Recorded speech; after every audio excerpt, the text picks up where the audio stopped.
জুমার দিনে বেশি বেশি করে দুরুদের আমল করুন। দুরুদে ইব্রাহিম হচ্ছে নামাজের শেষের বৈঠকে যে দুরুদটি আমরা পড়ি সেটা হচ্ছে দুরুদে ইব্রাহিম। এছাড়াও আরও কিছু দুরুদ আছে, সংক্ষিপ্ত দুরুদ, যেগুলো হচ্ছে সাল্লাল্লাহু আলাইহি ওয়াসাল্লাম, এটাও একটি দুরুদ। এবং আরও আছে আল্লাহুম্মা সাল্লি ওয়া সাল্লিম আলা সাইয়্যিদিনা মুহাম্মাদিন নাবিল উম্মি ওয়া আলা আলিহি ওয়া আসহাবিহি ওয়াসাল্লাম। তারপরে হচ্ছে সাল্লাল্লাহু আলা সাইয়্যিদিনা ওয়া মাওলানা মুহাম্মদ ওয়া আলা আলিহি ওয়া আসহাবিহি ওয়াসাল্লাম।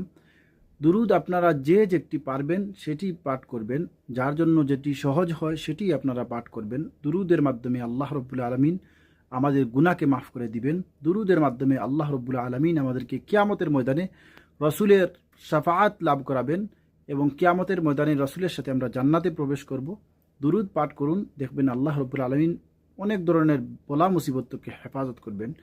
এবং বেশি বেশি করে দুরুদের আমল করুন। শুক্রবার দিনে বেশি বেশি করে আমল যদি করেন তাহলে আল্লাহ রাব্বুল আলামিন আপনাকে এর বদলা কিয়ামতের দিন রাসূলের সাথে জান্নাত দিবেন। সুবহানাল্লাহ।